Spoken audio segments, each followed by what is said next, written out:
Here's the list if you want spoilers. Anyway, hey everyone. I said there'd be more list videos coming up. And turns out I was right, because here's another one. So I'm dipping my foot in the music thing pool. So I figured one of the ways to start off, instead of doing top 10 songs, like instead of just really going full Watch Mojo on all of you, I figured I'd do albums to start off with. And the next list video very well might be top 100 songs by Devin Townsend or whatever, I don't know. But I at least want to get this one made because I feel like there's less people discussing albums than there are individual songs. So what I figured I'd do is I'd count down all the albums that I feel qualify as a Devin Townsend album, and I put them in the order of my favorite to least favorite, 1 being favorite and 23 being least favorite, and these, based on my personal opinion. And so, yeah, and then I figured I'd give my 3 favorite songs from each album, just as a little shout out, I guess, while discussing them. So first, what you can and can what you should and should not expect to see on this list. So first off, the ones that are disqualified. I'm sorry, I don't have any notes except for what numbers everything is, so it's a bit of a mess here. But all right, so I am including Strapping Young Lad, the Devin Townsend Project, the Devin Townsend Band, Casualties of Cool, and the Devin Townsend solo work. I am not including Caustic Thought, or any various collaborations like the infamous Steve Vai collaboration album, or the Ayreon album, The Human Equation, which is great, but our of Salt and Blood with Gojira and Meshuggah, or any of that other stuff, because it's not a Devin Townsend album. He didn't have like free creative freedom. I mean, he did write his own character, Pain, in The Human Equation, but it's not his album. It's like a feature on it. So I'm not really counting that. When I say a Devin Townsend album, I mean something that like he's in charge of. He's the head, the big cheese, the head honcho on. I'm also not including things like Project Echo, DevLab, or the Hummer, nothing like that, because I feel those are more minor. I'm not even albums are just like demos essentially. So I'm also not including demos like the Things That Almost Were, Contain Us, or any live albums, remasters, remixes, EPs, alternate versions, unplugged. Though I must say the Iceland EP is beautiful, but it's not. You know what I mean. So these are just strictly the Devin Townsend albums. I think you get it. We're 3.5 minutes in. Let's get into the blasted list. So there's 23 of them. I was hoping to get to 25 so I could put top 25 in the title, but there's only 23 that I think really make the list, that meet the qualifications. So without further ado, let's get right into it. So number 3 is going to be Heavy Is a Really Heavy Thing, the Strapping Young Lad debut album from 1995. You got to start somewhere, This album's not bad at all, by any means. It kind of reminds me of the Slipknot self-titled album a little bit, although it's more immature. It's a harsh word to use, but it's more goofy energy in this one than there is in something like the Slipknot self-titled album, which is just very dark and twisted. This one's just kind of like, it's a wall of noise. It's loud. It's aggressive. It's heavy metal, whatever. But it's all, as far as I know, lighthearted for the most part. There's some questionable implications in some of the things where it's like, wait a minute, you probably could follow them down a rabbit hole because, after all, it is Devin Townsend, and even back then, he just couldn't help himself from, complicating things. But it's, I don't really know what to say. I mean, it's a solid album. Even my least favorite Devin Townsend album is still going to be one of my favorite albums out there, just because like the man's a genius and the stuff he does is very diverse, but all very signature. So I don't really know what else to say about it. It kind of is what it is. You know what I mean? So my top three songs from that one are going to be SYL. I don't have these written down. So Happy Camper and Satan's Ice Cream Truck. So, all right, moving on. Number 22 is going to be Punky Brewster, Cooked on Phonics. Now we're not going in chronological order of his discography. This just happens to be the one that came after that. This is from 1996. I didn't just look down. I don't even have the years written on here. I was just a pause, and now I feel like I have to explain what I'm doing when I'm looking at the camera. Anyway, so Punky Brewster. This one's even goofier than Heavy Is a Really Heavy Thing. In fact, I'd say it's the goofiest thing he's ever done. So this was basically like early Devin equivalent to something like Ziltoid the Omniscient, which is exponentially much more complex, but it's sort of a similar thing where it's a pseudo-concept album parody thing. Well, there's not much parody in Ziltoid, but it's where you have a fictional character that goes through the whole story circle and everything. In this case, it's a parody album, basically, like something I'd expect to see from like Tenacious D or Steel Panther or something like that. So it kind of caught me off guard when I heard this from Devin. Like, oh wow, this is the same guy that that writes Empath and Deconstruction and Alien and all this other stuff is like. These are his humble beginnings, and Punky Brewster.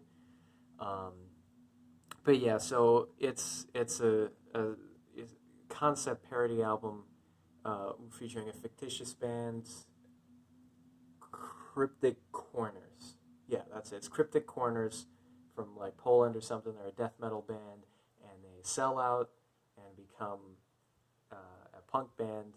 And because in the 90s, that was the genre at the time that was very pervasive in the mainstream radio and such. So, it's just like a parody of all that. And each song is done in a slightly different variation, like a different subgenre of punk, meant to simulate the types of songs you'd see on a punk album.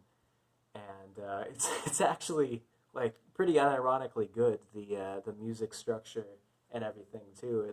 He actually does it better than a lot of what you'd hear at the radio at that time. I mean, there is some. I mean, yeah, it's mostly just self-satirical, and I mean it's very self-aware. There are some parts though it does get kind of interesting. There is some depth to it, like particularly in the song "Picture of Me," but it's still nothing close to the Ziltoid levels of depth or anything like that. But yeah, let's see. Anything else I want to say? I mean, there's skits like at the beginnings and ends of the songs where you have like the band members and all the crazy antics they get into. Like it tells the whole story of them. They win a Grammy Award, and there's a whole bunch of chaos around that. But yeah, so it's fun to listen to. Like I said, it reminds me of something from like Steel Panther or Tenacious D or something.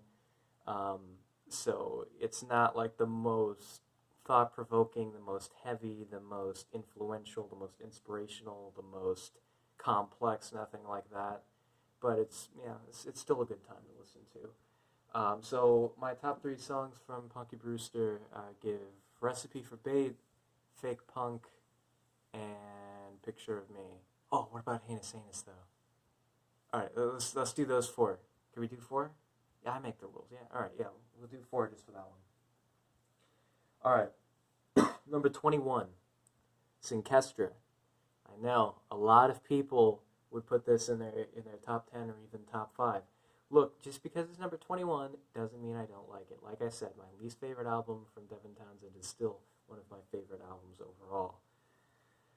It's just that something's got to be at the bottom.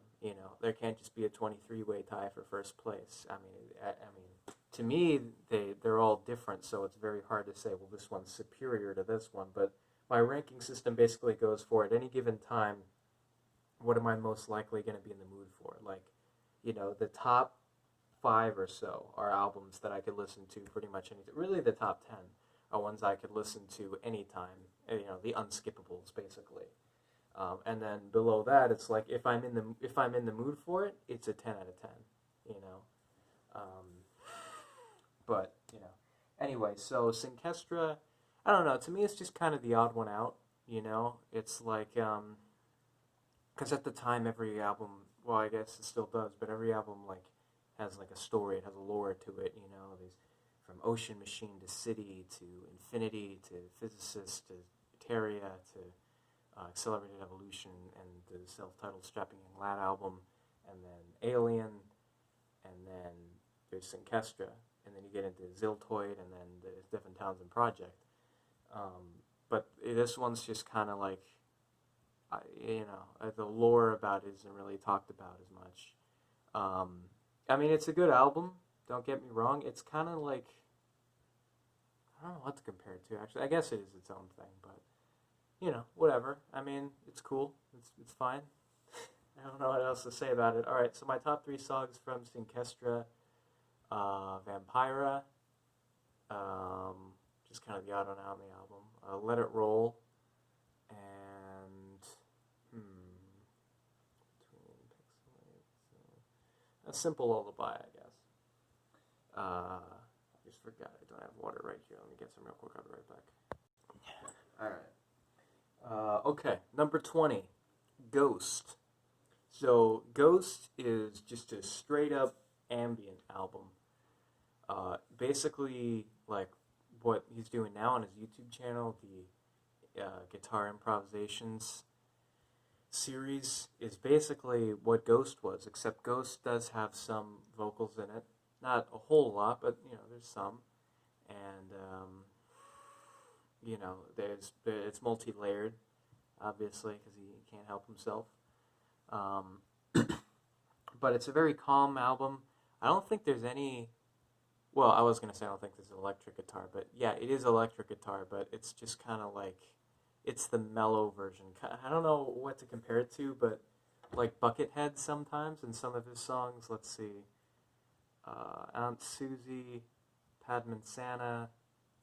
I think The Other Side of Darkness, but I'm not sure. But you know, like some of his songs, it's like it's an electric guitar, but it's very mellow sounding. That's kind of, you know, what Ghost is like, I would say. So it's very mellow, relaxing, and it's meditation music, basically, is what I can say. And I think it's kind of funny that like we go right from Deconstruction to Ghost. That's another thing. Dark Matters and Sky Blue are both technically like it's a double album, but I consider them 2 separate entities, so I'm counting them as 2 different things and ranking them differently. And same with Deconstruction and Ghost. They weren't released together, but they were released on the same day. But, you know, they have nothing to do with each other. So I just think it's funny how we go from Deconstruction immediately to Ghost, which is the opposite of Deconstruction, basically. You know, it's a reconstruction, I don't know, but you know, it's like the cool down period, which I guess in retrospect, Synkestra was kind of the cool down from Alien, I guess. But I think it was made at the same time as the New Black, so not sure. Well, anyway, but yeah, so Ghost. I mean, this isn't something where like I'm always going to be in the mood for it. Obviously, if I'm doing like a workout or taking a cold shower or whatever, or you know, I'm on a high-speed bike ride or something, I'm not going to be like bumping Ghost, you know, anything from that album and being like, oh yeah, ambient music is exactly what I need right now. You know, but there's a time and a place for it. And in that time and place, it's a 10 out of 10. It is a phenomenal album. But, you know, like I said, I think things like rock and metal are more anytime music, at least for me. So being that this is ambient, you know, it is what it is. But yeah, it really hits the spot when I need it, though. Okay, so my top 3 songs from Ghost, definitely Feather, Kawaii, and, oh boy, the rest are kind of tied. Let's see. What else do we have? Texada. We'll do Blackberry, I guess. Alright, moving on. Number 19 is going to be the Strapping Young Lad self-titled album from 2003. Oh, I forgot to put the years. Synkestra 2006. Again, I don't have the years written down here. I don't know why I'm looking down. Synkestra 2006, Ghost 2011. Okay, Strapping Young Lad is 2003.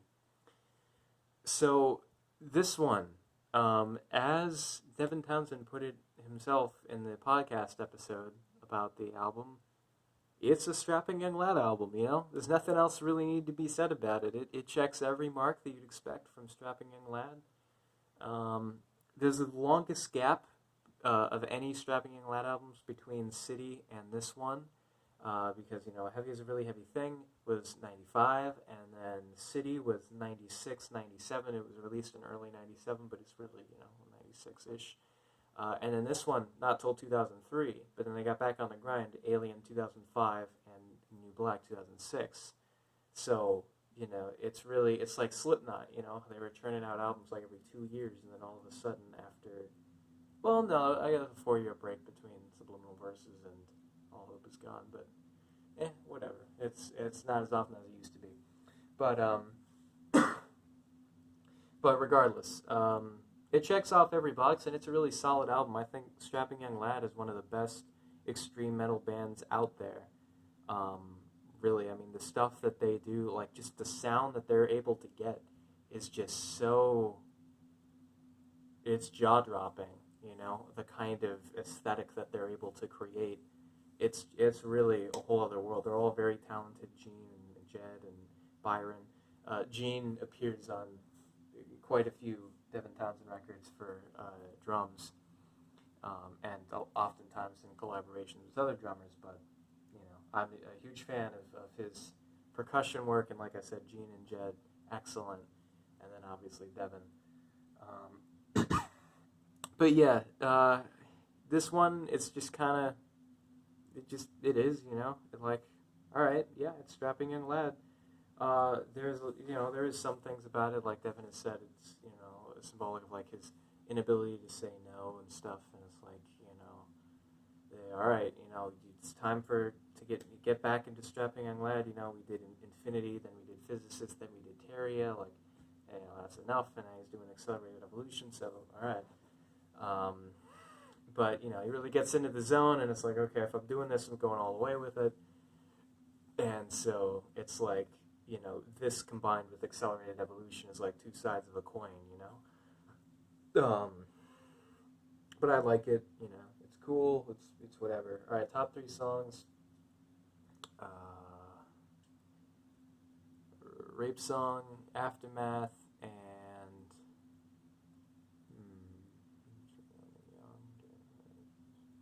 Relentless, I guess. All right, speed this. Oh, geez, we're at 18 minutes. I hope we don't have to break it up into 2 parts. You might need to, though. We're only at 18. Speaking of number 18 is Addicted from 2010, I think. Yeah, 2010. Yeah, 2010. So, you know, again, this one is one that's in a lot of people's, you know, top 10 and top 5. And like I said, everything would be number 1 if it was up to me, but I kind of forced myself to order them and be like, you know what? These top 5 are like untouchable. Oh, the top 10 really are untouchable, and then, you know, like, then there's the rest, but they're very good still. I can't stress that enough. Just because it's toward the bottom of the list doesn't mean you should skip it. But Addicted, I mean, it's the second in the Devin Townsend Project series. It comes between Key and Deconstruction. And I like what they do there with, I mean, the first 4 have kind of, well, Ghost is kind of, the first 3 at least, Key, Addicted, and Deconstruction, have this sort of like binding thing where you go from the end of Key, ends on the song Demon League, you know, and it's like him leaving the studio, he hangs up the guitar, and you hear the door closing and everything, and it's like, you know, there's like, you know, hiding away from it all, suppose tomorrow it comes and then I'm alone, you know, the mania, whatever, and then boom, Addicted's here, everything's exclamation points, it's all, you know, sugary sound, you know, with like sugary sweet, all that stuff, you know, you get into, you know, Addicted, and then it's like, here's the mania and everything, and then it ends with Awake, and it's now awake and deconstruct, and then you go into deconstruction, the album, you know. So I'm a fan of that. I think it makes it kind of like a trilogy. But I'm aware that, you know, all 7 albums in the Devin Townsend Project series, you know, tell that sort of continuing narrative. But anyway, Addicted is, I mean, I don't know what to say about it. I mean, it's like exclamation points and sugary sweet is really all I can say to summarize it.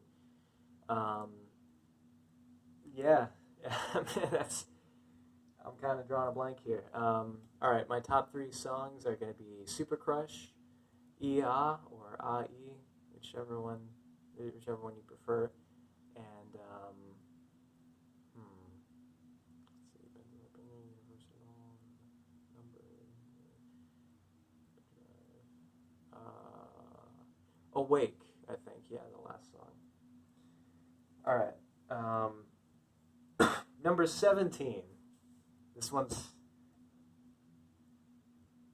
one and one other one are controversial placements. So one of them because they're so high, and one of them is because they're so low. And I think you can figure out the one that's low because I haven't said it yet. So if it's still coming up, then I think you can put that together. But number 17 is not that one. It's another one. Infinity. Yeah, this is one it's some people's favorite Devin Townsend album, actually, but it's in quite a few top 5s. For me, I mean, it has its moments, you know? It just seems, I don't know, I don't want to say unoriginal, because it's very original in a lot of ways. There's just something about it that's just like, and keep in mind that I think this is better than all the ones I've talked about so far, so it's not at the bottom or anything.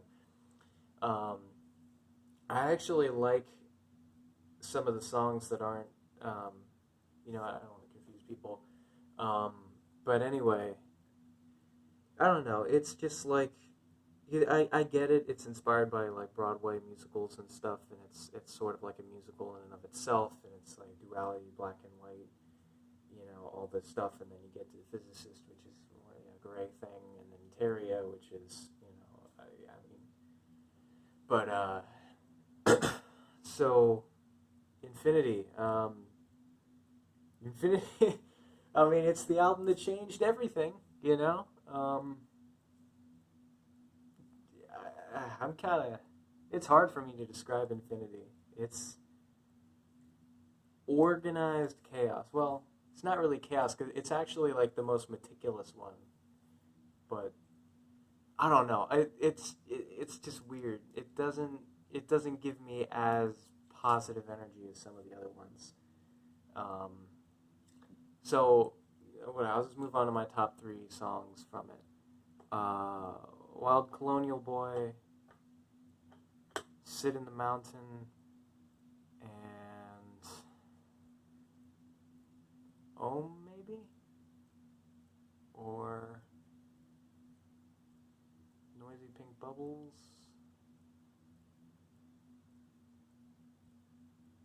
Christine, it's not bad. I don't know, one of those. Alright, number 16 is going to be, I keep forgetting the years again. Addicted, 2010, I said that. Infinity is in 1998. Alright, The New Black, the last album from Strapping Young Lad. I'm not sure if it was supposed to be the last album, or if like they released the album and then just afterwards, you know, or on tour or whatever, Devin's just like, hey, you know what, this isn't who I am anymore, or whatever. But yeah, The New Black, 2006. 2006, right? Yeah, 2006, the year after Alien. So, this one, I mean, I would say it's like the self-titled album, and that it is a Strapping Young Lad album, you know, and that's it. But it's more than that. I think it's better than the self-titled, because by this point, Devin was more self-aware. I mean, once you do something like Alien, you know, you don't unring that bell. You don't go back from that. So a lot of people were like, wait a minute, what is this? What is this crap?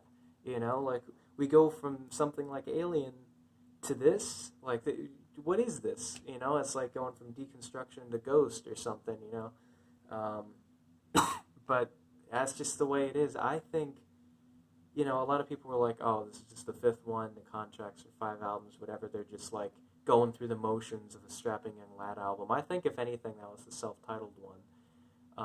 But even that, I think there's definitely a lot of passion in. But the New Black, I think, is even more passionate than that. I don't think they're just going through the motions. I think maybe, if anything, they want to give you, the listener, that impression.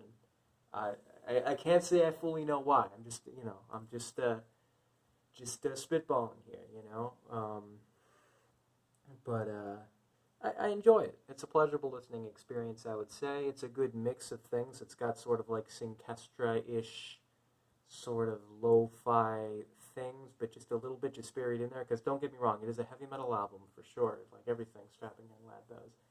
But, you know, it just has a little bit, it's a little trippier than the other four. And it's the most aware. Yeah, the most aware, I would say, even slightly more than Alien. So, top 3 songs from the New Black: Anti-Product, Monument, and Almost Again. It's a good one. Alright, quick bathroom break. I'll be right back. Alright. Let's see how many more we can get in. Alright, number 15 is going to be Key from 2009, I believe. Yeah, 2009. So Key is an acoustic album, I suppose. Though there's songs like Disruptor. I mean, it's kind of like Deconstruction or Alien. There's this sense of, there's like this tense atmosphere. It's more prevalent at times than others, like in the song Key and Disruptor. But even throughout all of it, there's just, like, it's a peaceful record. It's calm for the most part. There's no screaming or anything. It's kind of whispered kind of vocals.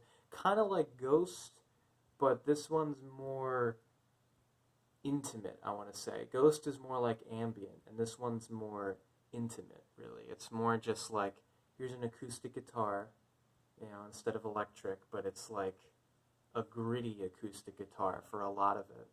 But, you know, there's songs like Coast where you just have like a tasty lick, you know, as the riff. It's, let's see, whatever, I'm not going to hum it or anything, but, you know, I don't know, I don't know what I'm really trying to say here, but it's one of the softer ones, I guess. Maybe not in terms of content or anything, but in terms of the sound of it. You know, it's not like Deconstruction or Alien or anything like that. But it's I don't know. It's acoustic, and it's sort of like a collection of songs, but it also tells a story, and it sets the scene for Addiction, or for Addicted, which sets the scene for Deconstruction and all that. So it's kind of the first in the trilogy there. The first album by the Devin Townsend Project, although not really showing off a lot of the instrumental abilities, because, like I said, it's just acoustic music with, you know, light percussion and light. I'm getting notices here from my phone, so this will probably be our last one, and then we'll have to do a part 2, I guess. But yeah, top 3 songs from it: Coast, Disruptor, and Key. I'll do those 3. Alright, so I want to, hopefully we'll do a seamless transition from this into part 2, which I guess we'll pick up where we left off and hopefully get the rest of the 14. I hope it doesn't go into 3 parts, but we'll see. Alright.